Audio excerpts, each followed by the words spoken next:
Wait. Nisha say. Wait Eli Jelly. Hey, who are you? Why did you come here? Nisha Bendanda Quindana.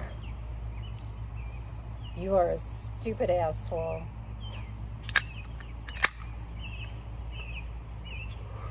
Well, yeah, sure. Me too. Me too. Okay. For some reason it seems like today's the day. Where did I go? There are a few people that wonder what happened to Judas. I think they're about 2002, maybe at the end, somewhere in there. Maybe it was right there, 2003, when I was getting ready to get the hell out of here. I went in. Oh. Don't want to show them your legs. You might get raped. How about $5 or 3 meal tickets? I'll dance with you. Yeah, where did I go? I went into the station and people were on the air. They're at 90.5 FM, KSJS, San Jose. And I said, what are you doing? I just finished my last class. And I said,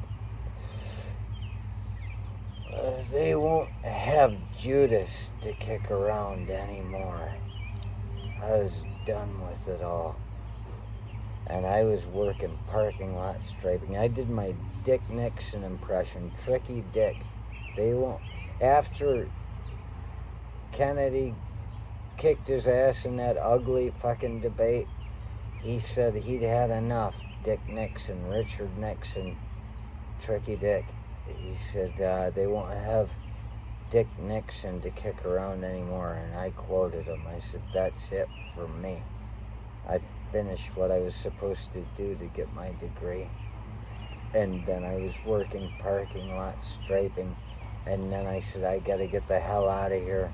And while I was taking that last class, it was a government class.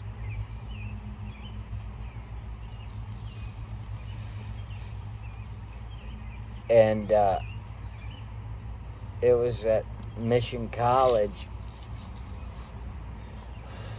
It covered the last class I needed at San Jose State. And when I was at Michigan State working on my bachelor's degree, I'd had a class with Phil Fisk called Radical Thought in America, and I had a book by Jerry Fresia called something, founding something, the American Constitution, the Founding Fathers, something like that it said. And it had all the deep, dark secrets of them dragging people into elections because they need a certain amount of representatives there. They would go to the house where the guy was hiding there and drag him out, beat him, bring him in with torn clothes and bleeding eyes so that there were enough people in the house to make an election so they could decide on a federal government, which nobody wanted at the time. They really pushed through what the people didn't want. And they never thought the Constitution would work for us. We were too stupid to understand it. But suddenly, everything they wrote to protect themselves, we started using. And now, they have to go martial law. These are the things you realize when you spend some time in court. How they use it against you. Anything you say and or do. They always say or do, but they're going to use everything.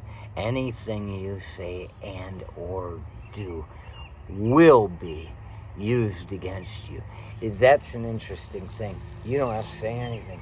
As soon as you open your mouth, they're going to find a way to use it against you. It will be used against you in a court of law. Not like it could be. But be careful. You might say something you don't like. Oh, yeah, oh my God, whatever you say. You say, yes, sir, and they said, you wouldn't believe the way he said it. Me On the other hand, in all of my court records, it says was very cooperative and helpful. I learned that in the Army. Yes, sir. It just comes naturally. So what do we do? What am I saying? I'm saying that then Jimmy Ho came up at a time when I said, as I was reading that book by Fresia and taking a government class, these two books didn't coincide. They were arguments against each other, and the teacher of the class was a former federal government person, so he was making it all sound so full of love, but Jerry Fresia doesn't. And so I'm reading these books on the light rail.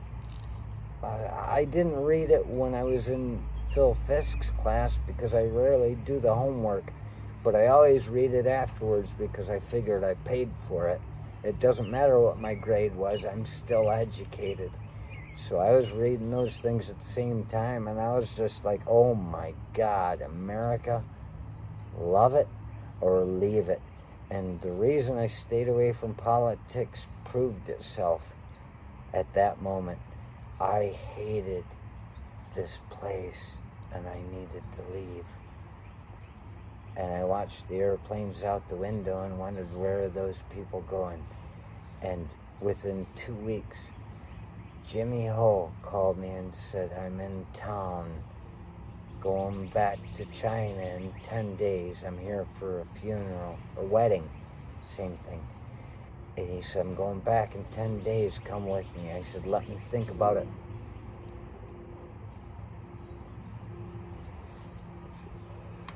And 3 days later, I called him and I said, okay.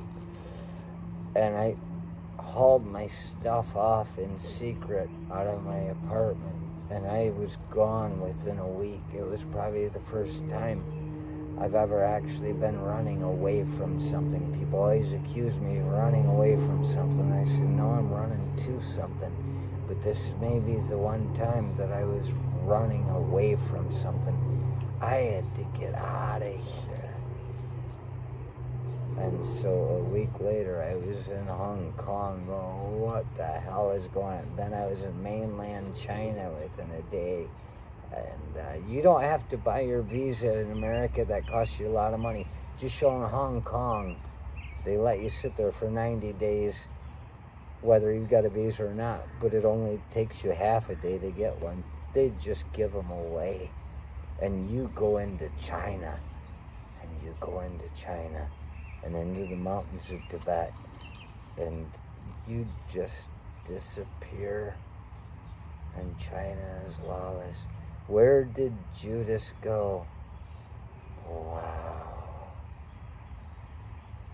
It occurs to me that there are stories about my buddy Jesus, that in the years that he was gone, he was in Tibet in search of Jesus. Judas went looking for Jesus because he made me look bad. So I disappeared for a long time. And so here today, the name of this whole thing goes from not just first the dawn of betrayal, where I've got air check tapes, to the resurrection, where I'm waking up, to right now, this day. Where did Judas go? I took off.